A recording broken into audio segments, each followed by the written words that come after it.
कोई भी सपना साकार करने के लिए सबसे जरूरी है सही कोच का होना। चुनिए आयुष दर्पण डिजिटल को और करे अपनी मामा चिकित्सा नादी परीक्षा का सपना साकार। Download the app now.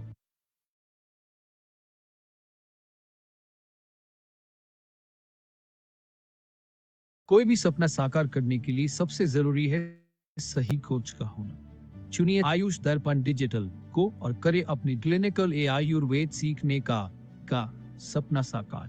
Download the app now.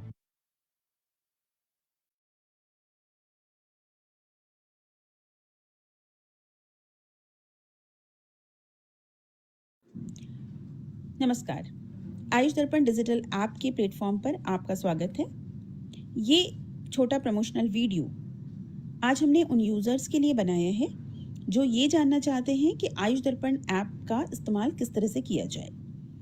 इसके लिए आपको सबसे पहले अपने फ़ोन में प्ले स्टोर में जाना है। प्ले स्टोर में जाकर सर्च बार में आप टाइप करें आयुष दर्पण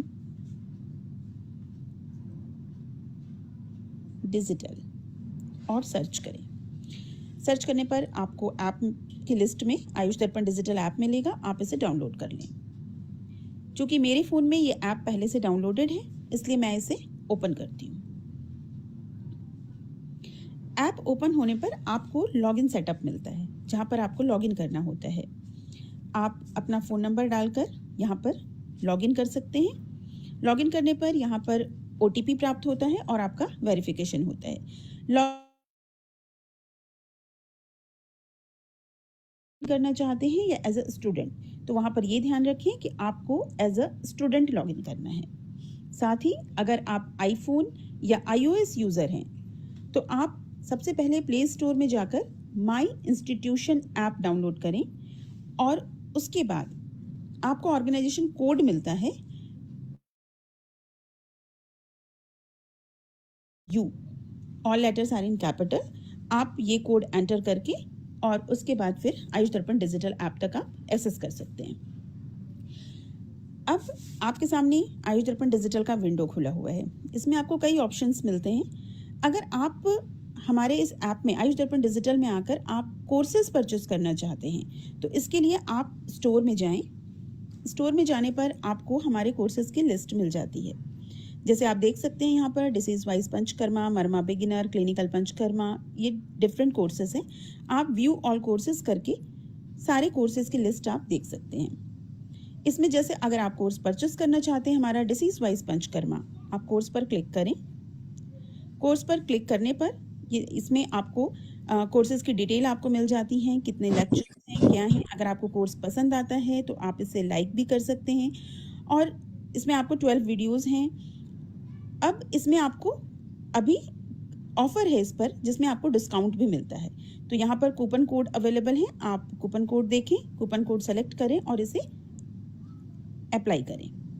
आपका कूपन कोड अप्लाई हो गया है। अब आप इसे बाय नाउ कर सकते हैं। इसमें आपने अपना स्टेट सेलेक्ट करना है, जैसे मैं उत्तराखंड सेलेक्ट करती हूँ। अब आप प्रोसीड टू पेमेंट करिए। पेमेंट में भी आपको यहाँ पर अभी विंडो ओपन होने पर आप देख सकते हैं कि आपको यहाँ पर मल्टीपल ऑप्शंस मिलेंगी। फिर यहाँ पर ये आपको जिस तरह से गाइड करते हैं आप उस तरीके से यहाँ पर अपने पेमेंट ऑप्शन को चूज़ करके आप इसे आगे प्रोसीड कर सकते हैं और इस कोर्स को आप बाय कर सकते हैं। उम्मीद है कि आपको ये प्रमोशनल वीडियो काफ़ी हेल्प करेगा हमारे इस ऐप को एक्सेस करने में। अगर आपको तो हम उम्मीद करते हैं कि आज आप हमारे इस ऐप को ज़रूर डाउनलोड करेंगे। Thank you.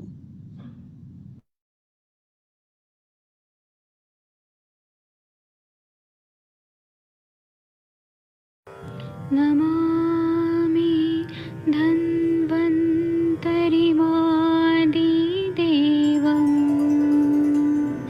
सुरासुरैः वन्दितपादपद्मम् लोके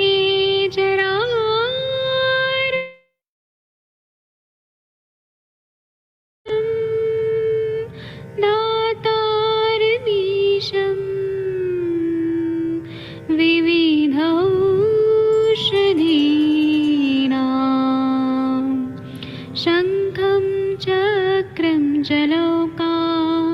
दधतमृतघटं चारुतोर्भिश्चतुर्भिः सूक्ष्मस्वच्छादिरुद्यं शुकपरिविलसन् मौलिमं भोजनेत्रम् कालाम्बोदोज्ज्वलाङ्गं कटितटविलसत् चारुपीताम्बराढ्यं वन्दे धन्वन्तरिं तं निखिलगदमिव प्रौढदावाग्निनीलम्।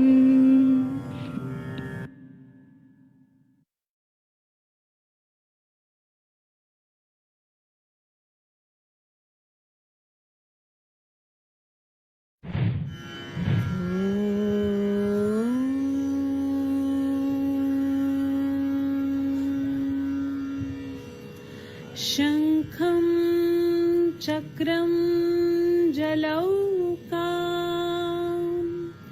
दधतमृतं घटं चारुदौर्भिश्चतुर्भिः सूक्ष्मं स्वच्छातिरुद्यं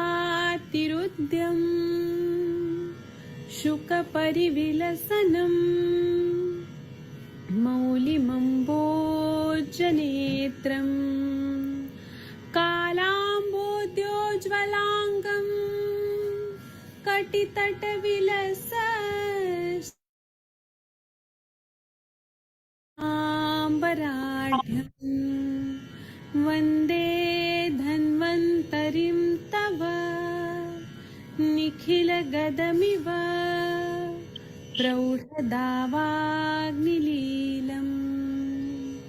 प्रौढदावाग्निलीलम्।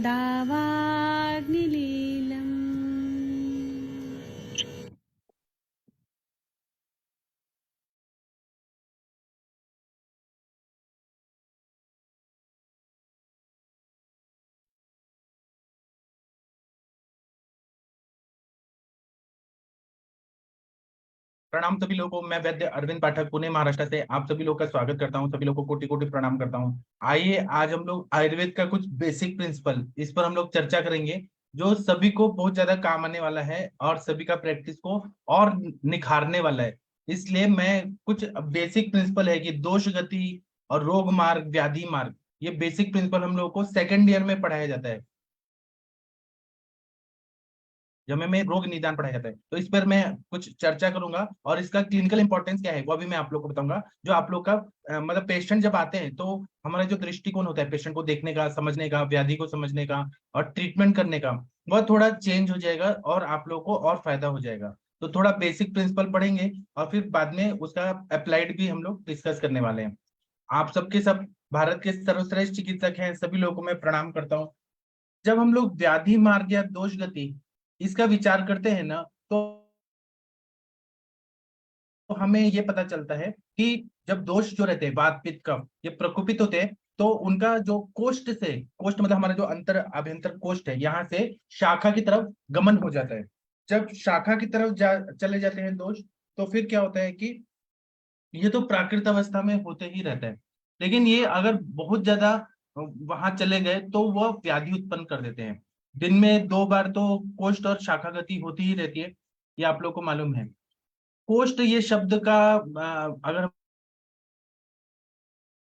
हम लोग देखेंगे तो कुश, कुश ये धात्वर्थ है और णम कोष्टम मतलब अंदर आवरण करने वाला जो वॉल रहता है, एक मतलब दीवार रहता है, इन दोनों शब्दों से कोष्ठ शब्द बना है। तो शरीर में सबसे बड़ा कोष्ठ जो है वो शरीर में मुख से लेके गुद तक जो अन्न व स्त्रोतस जो है उसको महाकोष्ठ ऐसा बताया गया है। ठीक है, तो शरीर में सबसे अंदर जो ये महाकोष्ठ है, जो हमारा जीआईटी ट्रैक्ट है, गैस्ट्रोइंटेस्टिनल ट्रैक्ट है, इसको महाकोष्ठ या अंतःकोष्ठ ऐसा भी कहा जाता है। जब हम आहार का सेवन करते हैं तो पचन होता है और यहीं पे मुख से गुद मार्ग तक दोषों का निर्वहन करना सबसे आसान हो जाता है। मतलब हम लोग अन्न का सेवन मुख से करते हैं और अन्न का मतलब जो मल का निर्वहन है वह हमारा गुद भाग से हो जाता है। कोष्ठ में जो रहता है, कोष्ठ का मतलब होता है कि विविध धातुओं से घटित, आवरण से ढका हुआ, अलग तरह का जो अंदर वैक्यूम किया हुआ जो भाग रहता है, और वो धातुओं से बना हुआ जो रहता है, उसको हम कोष्ठ बोलते हैं। और जो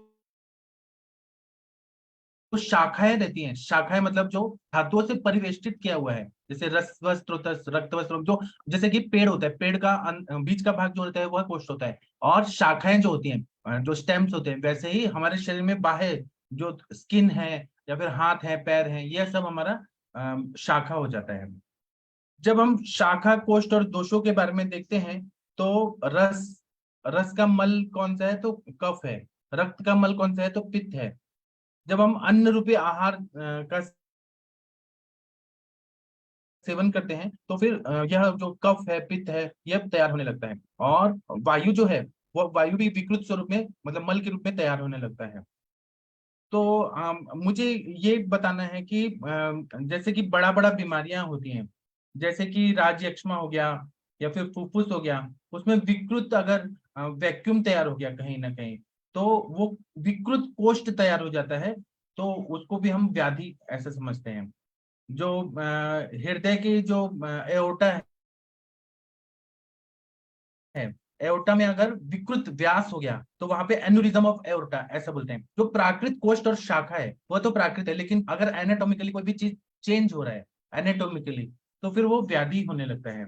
वृक्कों में अगर देखेंगे, तो वृक्कों में अगर कहीं ना कहीं कोई वैक्यूम तैयार होने लगता है, वैक्यूम तैयार होने के बाद वहां पे पानी जमा होने लगता है, तो फिर हाइड्रोनेफ्रोसिस जैसे व्याधियां होने लगती है, मतलब वहां पे पानी जमा होने लगता है। उसी तरह से आर्तव वाहिनियों में अगर वहां पे जो वैक्यूम है, अवकाश है, वो कम हो गया, तो फिर वहां पे क्या होता है, ट्यूबल ब्लॉक हो जाता है। या फिर आर्तव वाहिनियों में कभी कभी ट्यूबल प्रेगनेंसी हो जाती है। मतलब कोष्ठ और शाखा जो है, वो हमारे विधाता भगवान ने ऐसा बना के रखा है कि कोष्ठ जहां रहना चाहिए वो वहीं रहना चाहिए, शाखा जहां रहना चाहिए वो शाखा वहीं रहना चाहिए।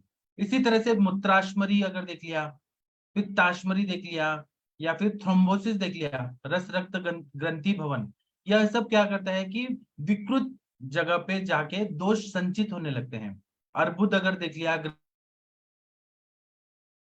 ग्रंथि देख लिया, तो यहाँ पे जो स्पेस ऑक्युपाइंग लीजन्स है, ये सब तैयार होने लगते हैं, और शाखा और कोष्ठ है, ये विकृत स्वरूप में तैयार होने लगते हैं, तो फिर व्याधियां होने लगती है। और जब हम एक्सरे में देखते हैं, तो हमें पता चलता है कि यहाँ पर किडनी में क्या मतलब कुछ डिफॉर्मिटी आ गया है क्या, या फिर अगर हम लोग मतलब अलग अलग जो टेस्ट कराए जाते हैं, जैसे MRI है, CT स्कैन है, डॉपलर है, तो उससे हमें पता चलता है कि यहाँ पर कोई एनाटॉमिकली डिफेक्ट आ गया है। तो जो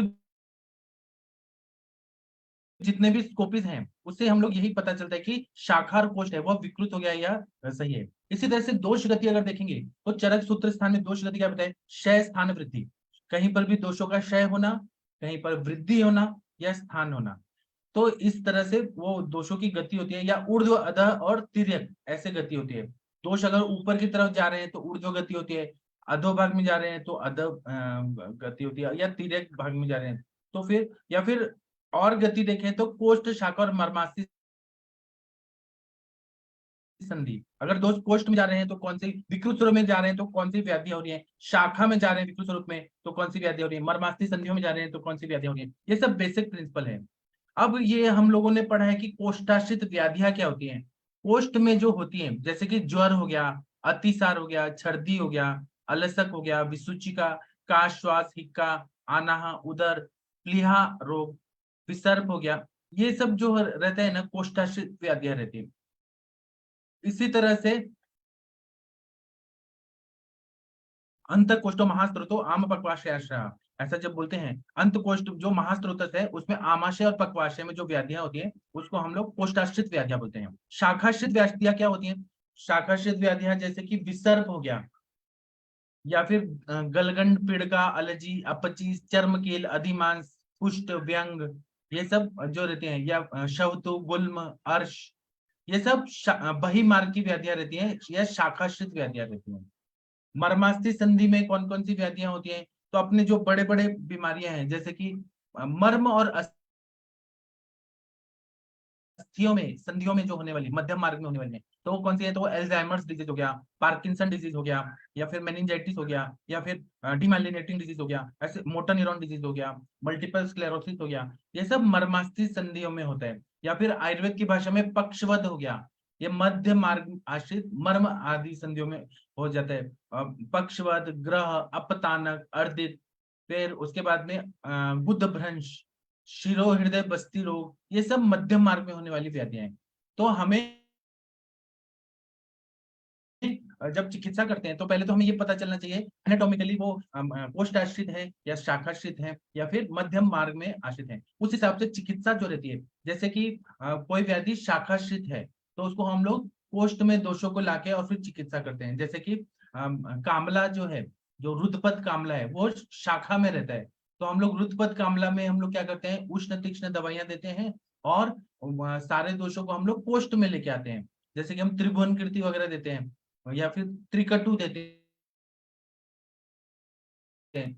जो ऑब्स्ट्रक्टिव जॉन्डिस है उसमें उष्ण दवाइयां देके हम शाखा से कोष्ठ में पित्त को लाते हैं और उसके बाद में कोष्ठ में लाने के बाद फिर शोधन करते हैं। तो ये जो है कि शाखा से कोष्ठ में लाके फिर चिकित्सा करना, ये इजी होता है दोषों को निकालने के लिए। ठीक है, इसी तरह से हम लोग जब स्नेहन शोधन करते हैं तो हम लोग शाखाओं में जो भी व्याधि है, जैसे कुष्ठ व्याधि है तो कुष्ठ व्याधि में हम लोग स्नेहन शोधन करेंगे तो उससे दोष जो है वो शाखा से कोष्ठ में आएंगे और उसके बाद वमन, विरेचन, बस्ती, इन सब से हम लोग दोषों को निकाल देते हैं। तो वो चिकित्सा करना बहुत इजी हो जाता है। मर्मास्थि संधियों में जब व्याधियां होती हैं तो थोड़ा कृच्छ साध्य होती हैं, तो उसमें थोड़ा टाइम ज्यादा लगता है और वो कभी कभी कृच्छ साध्य होती है, याप्य होती है, जैसी अवस्था होती है वैसे हम लोग को चिकित्सा करना पड़ता है। अभी आप लोग को कुछ बताना है तो आप लोग बताइए, मैं कुछ और भी बताऊंगा आप लोगों को। अभी एक और चीज मुझे बताना है, आप लोग कुछ बोलना चाहते हैं तो बोल सकते हैं, मैं अनम्यूट करने का ऑप्शन देता हूँ। कंचन मैम, आप कुछ बोलना चाहेंगी? शाखा गति, कोष्ठ गति, या शशि तिवारी मैम आप कुछ गुड बोलना इवनिंग चाहेंगी सर। क्या? मैं अभी थोड़ा बाहर हूँ, आवाज आएगी सर। ठीक है ठीक है, मैं गाड़ी आपको, सामने खड़ी है, आप आ जाओ ना। जी ठीक है आप बोलिएगा। कंचन मैम आप कुछ बोलना चाहेंगी, शाखाश्रित व्याधि, कोष्ठाश्रित व्याधि? नहीं तो फिर आप पढ़ के आइएगा फिर आप बताइएगा। प्रणाम सर। हाँ बोलिए मैम। जी सर, इसको मैं इतने अच्छे से नहीं समझ सकती हूँ, पर जो कुछ कुछ व्याधियां है, जैसे आपने बोला था कि हम डीमाइलेटिंग डिसीज है या फिर ऑटो इम्यून डिसीजेस है, मोस्ट ऑफ वो शाखाश्रित व्याधियां होती है और जो मतलब कोष्ठ से रिलेटेड इतना अच्छे से तो मैंने इसको डायग्नोस नहीं कर पाई।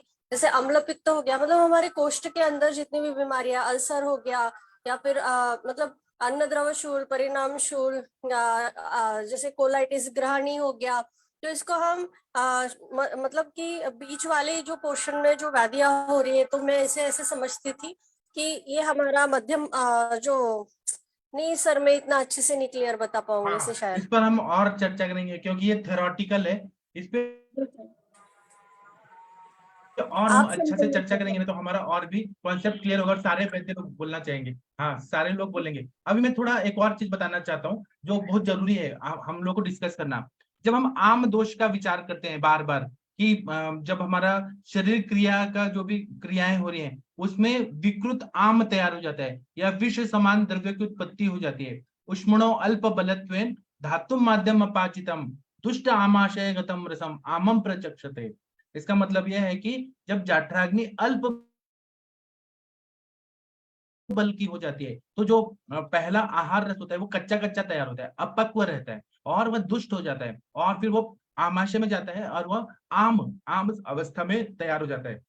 और यह आम जो है इसका स्थान कौन सा है, तो आमाशय ग्रहणी इसको हम लोग बोलते हैं। तो जो आम की उत्पत्ति होती है वो 3 स्टेजेस में ऐसे ग्रंथकारों ने बताई है।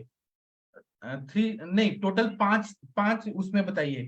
पहला है कि जाठराग्नि के मंद होने से आम की उत्पत्ति होती है। आम शब्द का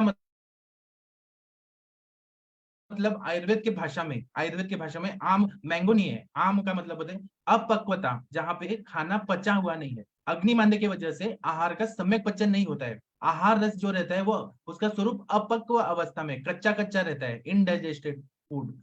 और वह जो अपक्व आहार रस तैयार होता है वह शरीर में वैसे का वैसे ही कच्चा कच्चा अगर एब्जॉर्ब हो गया, शोषित हो गया, तो वह शरीर के क्रियाओं को बाधा पहुंचाता है। और दूसरा क्या है कि यह शरीर को बांधकर तैयार होके कुछ ऐसे विकृत सेल्स वगैरह बनाता है, और वो वही एलोपैथी की भाषा में हम लोग बोलते हैं कि आर्टेरियोस्क्लेरोसिस हो गया, प्लेक फॉर्मेशन, कैल्सिफिकेशन, फाइब्रोसिस, ऐसे कंडीशन होते जाती है, या आगे आगे अवस्था में अगर जाते गया तो। दूसरा क्या है कि जो मंदाग्नि की वजह से अपक्व अन्न आहार रस तैयार हो जाता है, वह बहुत सारी व्याधि को उत्पन्न करने का कारण हो जाता है। और अष्टांग संग्रह में ऐसा बोला है, नहीं, चरक चिकित्सा स्थान में बोला है कि अपच्यमानम शुक्तत्वम यात अन्नम विश्वरूपताम, मतलब ये अपचित जो तो शुक्त रूप में, शुक्त मतलब कच्चा कच्चा, यह विष के रूप में तैयार हो जाता है। अष्टांग संग्रहकार ने भी बोला है कि तथा अन्नमपि एतेनैव अग्निना अपक्वम अमृतता याति अपक्वम च विश्वताम, ये विष रूप में तैयार हो जाता है। अपक्व अन्न जो है या अपक्व आहार रस है, जिस तरह से प्राकृत आहार रस जो रहता है वो जल्दी जल्दी एब्जॉर्ब होता है, लेकिन अपक्व अन्न रस या आहार रस होता है वो जल्दी जल्दी एब्जॉर्ब नहीं होता है, वो हमारे इंटेस्टाइन में ही संचित होते रहता है। और जब वो संचित होते रहता है तो उसको शुक्तत्व,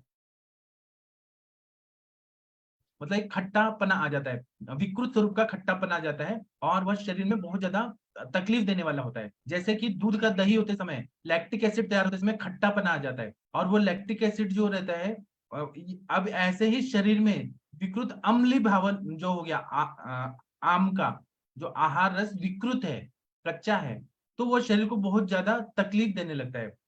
दूध अगर खराब हो गया या दूध फट गया तो उससे लैक्टिक एसिड तैयार हो जाता है, और वह अगर खट्टा हुआ दूध हमने पी लिया तो वह शरीर को, उसका खट्टापना जो है वह हमारे शरीर को नुकसान दे देता है, उससे स्किन डिसऑर्डर वगैरह होते हैं, जिसको हम कच्चा दही ऐसे बोलेंगे। पूरा दूध फटा नहीं है, दही भी नहीं हुआ है, लेकिन उसमें लैक्टिक एसिड तैयार हुआ है। इसी तरह से आहार रस कच्चा कच्चा रहेगा तो वो शरीर को गंभीर परिणाम करने वाला हो जाता है। आम दोष के बारे में माधव निदान में बहुत बढ़िया बताया कि अविपक्वम असंयुक्तम दुर्गंधम बहुपिच्छिलम सदनम सर्वगात्राणम आम इत्यभिधीयते, मतलब आम का विष स्वरूप तैयार हो जाता है, वह शरीर में सभी जगह फैल जाता है, पसर जाता है, और वो दोषों को दूषित करता है, धातुओं को दूषित करता है, मल को दूषित करता है, और अनेक तरह की व्याधियां उत्पन्न कर देता है। आहार रस पे अग्नि की योग्य क्रिया न होने से आम द्रव्य अविपक्व रूप से तैयार हो जाता है, और वो असंयुक्त रहता है, मतलब उसके जो सेल्स रहते हैं ना वो असंयुक्त रहते हैं, मतलब पूरा बॉन्डिंग नहीं हो पाता है। और आम जो रहता है वो दुर्गंधी रहता है बहुत ज्यादा, और पिछिल चिपचिपा चिपचिपा बहुत ज्यादा रहता है।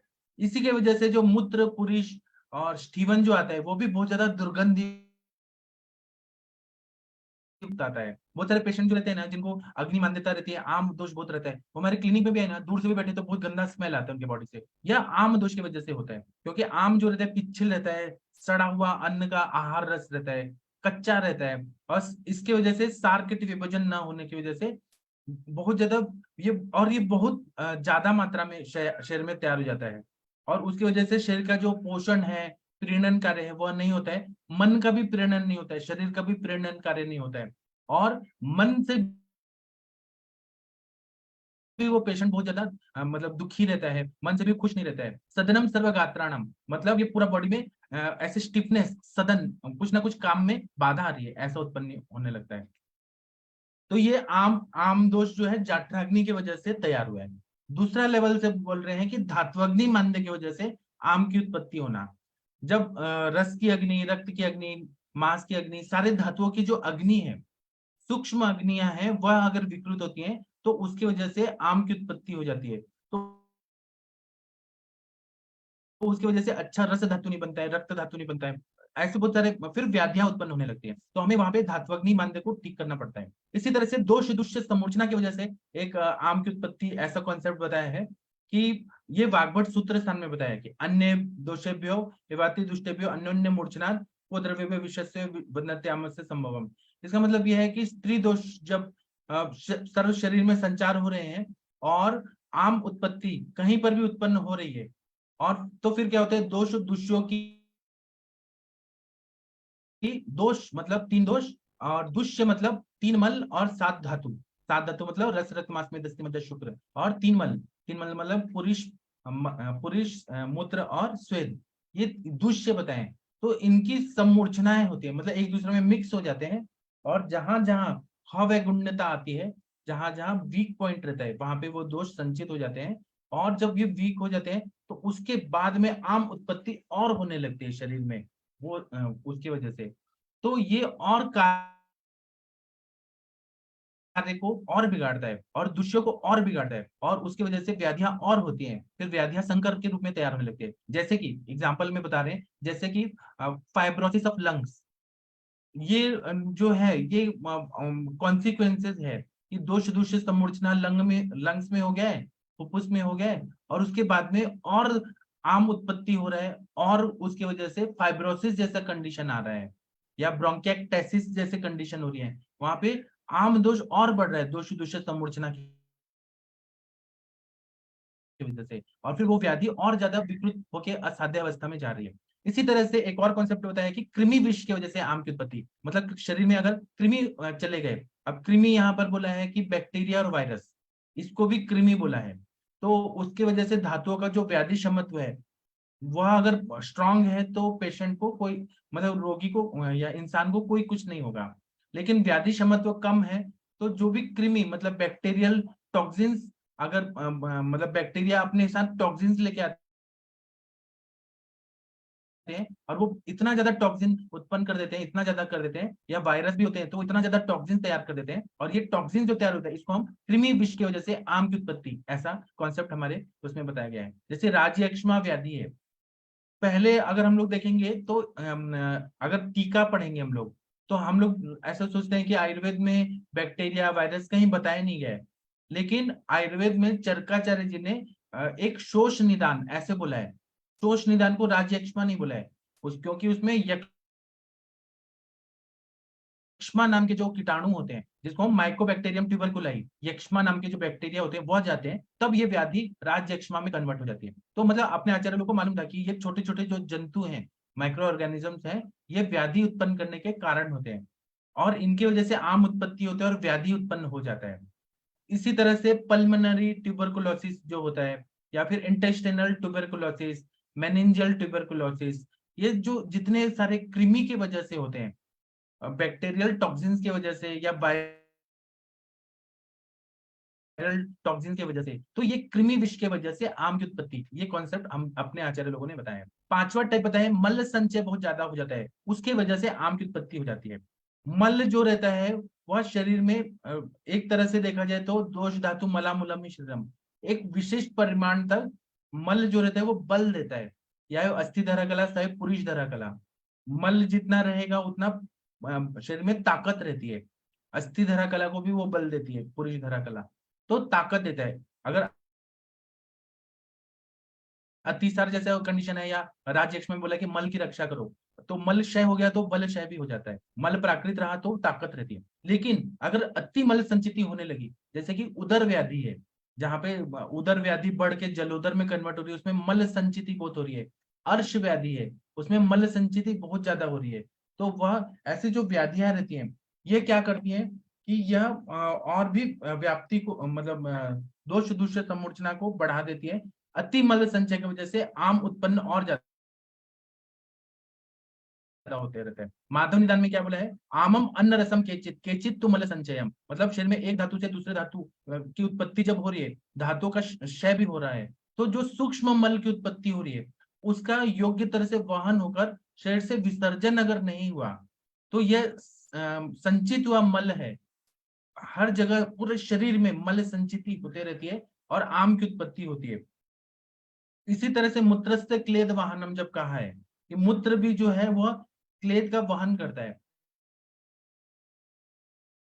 अगर संचित क्लेद से ये पानी भी अगर ज्यादा विकृत स्वरूप में संचित होने लगा तो प्रमेह जैसी व्याधियां करता है, और फिर वो आगे कॉम्प्लिकेशन करता है। प्रमेह पीड़ का नॉन हीलिंग डायबिटिक वुंड, आपने नॉन हीलिंग डायबिटिक वुंड में देखा होगा पानी आता है बहुत ज्यादा, विकृत स्वरूप में क्लेद रहता है, जो मूत्रस्थ क्लेद वाहनम, जो मूत्र की वजह से निकल जाना चाहिए लेकिन वो शरीर में संचित होने लगता है, आम उत्पन्न करता है। तो मल संचिति भी जो रहती है वह, या फिर जिनको पसीना नहीं आता है, एसी में बैठे रहते हैं, उनको बहुत सारे स्किन प्रॉब्लम रहती है, जो मल संचय की वजह से आम उत्पत्ति हो रही है। तो ये जो ना रेट्रोस्पेक्टिव स्टडी है मल संचय की वजह से, और इस पे बहुत ज्यादा रिसर्च होना जरूरी है। उसी तरह से सूक्ष्म मल अगर अधिक मात्रा में तैयार हो रहे हैं मल तैयार हो रहे हैं तो वो क्या है, एक तरह से कचरा है, कचरा। वह क्या करते हैं कि जैसे नाली में पूरा कचरा जमा हो गया तो नाली से कचरा नहीं निकल पाएगा, उसी तरह से ये क्या करते हैं कि धात्वग्नि के कार्य में रुकावट डालते हैं। धातु निर्मित क्रिया धीरे धीरे होने लगती है। सूक्ष्म मल जो है वो रस रक्त के साथ जाके पूरे शरीर में घूमते रहते हैं, सर्कुलेट होते रहते हैं और धात्वग्नि की क्षमता को कम करने लगते हैं, और पूरा जो शरीर है वो धातु निर्मित क्रिया कम करने लगता है, और फिर बहुत जैसे कि स्किन प्रॉब्लम, कुष्ठ रोग होने लगते हैं, विसर्प होने लगता है और बहुत सारे व्याधियां होने लगती हैं। तो इसीलिए मल संचय भी आम उत्पत्ति का कारण है। उसके पहले कृमि विष मतलब छोटे छोटे माइक्रो ऑर्गेनिज्म की वजह से आम उत्पत्ति, उसके पहले दोष दूष्य सम्मूर्छना की वजह से आम उत्पत्ति, उसके पहले धात्वग्नि मंद की वजह से आम उत्पत्ति, उसके पहले मैंने बताया जाठराग्नि मंद की वजह से आम उत्पत्ति। अभी आप लोग का क्या कहना है? कंचन मैम, अर्चना मैम, आप लोग कुछ बोलेंगे इस पे? अग्नि आम उत्पत्ति, इस पे आप लोग का क्या कहना है? कुछ कहना है तो कह सकते हैं। हाँ सर, इसलिए हम जठराग्नि दीपन के भी औषध देते हैं और धात्वग्नि दीपन के लिए भी मेडिसिन देते हैं सर हम। तो थोड़ा थोड़ा तो हम इसमें देते हैं सर, लेकिन आज पूरा पता चला कि और शोधन, शोधन हम लोग क्यों करते हैं? शोधन, हाँ सर, शोधन का तो इतना अच्छा कॉन्सेप्ट है ये पंचकर्म का कि जो शाखागत दोष है वो कोष्ठ में लाना है, फिर मतलब वमन और रिलेशन से वो बाहर निकलना है, और इसलिए स्नेह स्वेदन और जो घृत पानी वो पूर्व कर्म करने ही चाहिए। ये तो कंसेप्ट एकदम इसीलिए हमारे आचार्य लोगों ने जी यस सर, हमारे आचार्य लोगों ने इसीलिए कहा है कि साल में एक बार वमन करा लेना चाहिए, बसंत ऋतु में एक बार हमें बस्ती ले लेना चाहिए, एक बार हमें विरेचन कर लेना चाहिए, एक बार रक्त मोक्षण कर लेना चाहिए, कि जो शरीर में सूक्ष्म मल है या फिर आम है वो पूरी तरह से साफ हो जाए, बॉडी का क्लींजिंग, डिटॉक्सिफिकेशन होना बहुत जरूरी है डिटॉक्सिफिकेशन, यस जी, सर, तब हमारा शरीर स्वस्थ रहता है ना। यस इस सर, पे सही। हाँ thank you ma'am. Doctor Ajay ji आप क्या कहना चाहेंगे इस पर? अजय जी आप शोधन प्रक्रिया और ये आम, इस पर क्या कहना चाहेंगे? कुछ कहिए आप। जी सर, हमें ज्यादा जानकारी नहीं है तो हम कह नहीं पाएंगे। कोई बात नहीं, आप ट्राई तो करिए। डॉक्टर जसवीर कौर मैम कुछ बोलिए आप, आरती मैम कुछ बोलिए, आप लोग को क्या, आप लोग का क्या विचार है वो तो बोलिए। अनामिका मैम कुछ हाँ बोलिए। जी सर, मतलब इस कच्चे रस से सर सारी प्रॉब्लम ही कच्चे रस से बनती है सर। जब बिना भूख से खाया जाता है ना तो बॉडी में कच्चा रस बनता है, तो उसी से सारी प्रॉब्लम होती है। तो पहले हमें कच्चे रस को तो निकालना ही पड़ता है। आम पाचक देखे ना, जो रस पाचक। जी जी जी, सही है सर। जी। और दूसरा क्या बताया है कि जो ये साम और निराम दोष जो रहते हैं ना, उसका क्या इसमें वाग्भट ने क्या बताया कि जब साम दुष्य लक्षण मतलब शरीर में जब सामता बहुत ज्यादा बढ़ जाती है, आम बहुत ज्यादा बढ़ जाता है, तो क्या होता है? स्त्रोतोरोध, बल भ्रंश, गौरवानिल मूढ़ता, आलस्य पक्ति निष्ठिव, मल्ल संगा रुचि क्लमाहा। इसका मतलब यह है कि स्त्रोतोरोध होता है। सारे स्त्रोतस जो होते हैं ना वो सभी जो भाव पदार्थ हैं, विकृत स्वरूप में जो भाव पदार्थ हैं वो दुष्यों में समाविष्ट हो जाते हैं, और जो भी वहन या परिणमन का कार्य हो रहा है भाव पदार्थों का, वह रुकावट डालने लगते हैं, स्त्रोतोरोध हो जाता है, स्त्रोतस आकुंचित हो जाते हैं, आकुंचित होके सारा काम जो है वो बिगड़ जाता है। जैसे कि हार्ट में ब्लॉकेजेस हो गए, कोरोनरी आर्टरी में ब्लॉकेजेस हो गए, वहां पे स्त्रोतोरोध हो गया। इसी तरह से हम लोग देखेंगे तो deep vein thrombosis, deep vein जो है पैरों के सैप्टियस वेन वगैरह, तो उसमें क्या होता है? पॉप्लिटियल वेन वगैरह में थ्रोम्बोसिस होने लगता है, स्त्रोतोरोध होने लगता है ना, तो वहां पे ब्लड सर्कुलेशन रुक जाता है। फिर है बल भ्रंश, जब स्त्रोतस जो है उनकी प्राकृतिक कार्य क्षमता में विकृति आ रही है साम दोष की वजह से, तो बल भी शरीर को नहीं मिलेगा, बल भ्रंश होने लगेगा। इसी तरह से आलस्य और गुरुता आने लगती है, आम के संपर्क की वजह से दुष्टों का वाहन जो है, चलन है, इनमें मंदता उत्पन्न हो जाता है, तो इसकी वजह से शरीर में पूरा शरीर आलसी आलसी की तरह होता है, और गुरुता हैवीनेस बहुत ज्यादा हो जाता है, और कार्य जो है वो अक्षम हो जाता है। इसी तरह से अनिल मूढ़ता, जो वायु जो है वो प्राकृतिक रूप में स्पंदन नहीं कर पाती है, आकुंचन प्रसरण नहीं कर पाती है, वहन नहीं कर पाती है, सारी क्रियाओं को मंदता आ जाती है, और वायु कहीं ना कहीं रुकने लगता है, वायु अपने जो प्राकृतिक अवस्था में सर्कुलेट होना चाहिए वो नहीं हो पाता है। अनिल मूढ़ता, जो शैतान बच्चा है वायु, जो चल गुणात्मक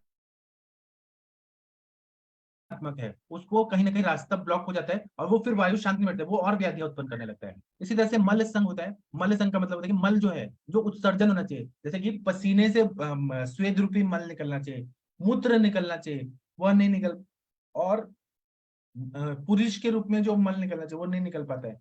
तो सामता इतनी होती है कि मल का भी पाचन अच्छे से नहीं होता है, मूत्र प्रवृत्ति नहीं होती है, मूत्र उत्पत्ति नहीं होती है, पुरुष अच्छा नहीं बनता है, स्वेद अच्छा नहीं बनता है, और वह संचित होने लगता है आम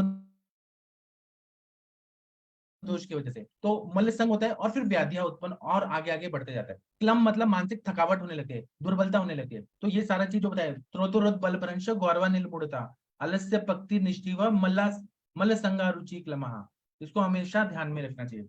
इसीलिए आयुर्वेद में अग्नि की चिकित्सा और साम दोष की चिकित्सा के लिए हम लोग पहला स्टेप क्या करते हैं, दीपन और पाचन और अनुलोमन। दीपन मतलब अग्नि को दीप्त करना है, जाठराग्नि को दीप्त करना है, जाठराग्नि दीप्त हो गया तो धात्वाग्नि को दीप्त करेगा, भूताग्नि को दीप्त करेगा। फिर आम का पचन करना है और वायु जो है और दोष है उसको अनुलोमित करना है, मल को अनुलोमित करना है, पुरुष को, स्वेद को और मूत्र को ये अनुलोमित करना है। प्राकृत वायु का अनुलोमन होना चाहिए। तो इसलिए दीपन पाचन अनुलोमन ऐसा किया जाता है। ठीक है, आप लोग कुछ बोलना चाहते हैं तो बोलिए। आज मैं थ्योरेटिकल थोड़ा ज्यादा बोल रहा हूँ। बोलिए आरती मैम, प्रशांत भट्ट जी। हर व्याधि में आप लोग देखिएगा, हर व्याधि जैसे पैरालिसिस भी हो गया तो उसमें भी कहीं ना कहीं आम उत्पत्ति होती है, त्रुतरोध होता है, प्रेशर बीपी बढ़ जाता है, या फिर कहीं ना कहीं ब्लड सर्कुलेशन नहीं हो रहा है तो पैरालिसिस जैसे कंडीशन होती है। हर व्याधि में ये बेसिक है ये सारा। कुछ बोलना चाहते हैं आप लोग? श्वेता मैम, अनामिका मैम, अर्चना मैम, कविता मैम, रितिका मैम, कुछ बोलना चाहते हैं तो बोल सकते हैं। प्रणाम सर। जी मैम बताइए। सर थैंक यू बोलना चाह रही हूँ क्योंकि जैसे आप समझा रहे थे ना, पूरा एक फ्लो चार्ट बन रहा था सर। कॉलेज टाइम में भी सर इतना डीपली और क्लियरली नहीं हुआ था, जो आज आपने बताया वो बहुत क्लियर था। Thank you sir. अभी हम और भी चर्चा करते रहेंगे। केवल हम दवाई और ट्रीटमेंट ये तो हम रोज करते हैं, लेकिन बेसिक प्रिंसिपल पर भी हमें ध्यान देना है। हम और इस पे बात करेंगे, कोष्ठ गति, शाखा गति, फिर मल का क्षय, मल का वृद्धि, धातुओं का क्षय, धातुओं का वृद्धि, इस पर हम लोग चर्चा करेंगे आगे आने वाले सेशंस में। ठीक है, और लेकिन रोज रोज नहीं करेंगे, हम कभी कभी करेंगे। हर रोज चेंज करते हैं हम लोग, हर रोज नया नया टॉपिक लाते हैं।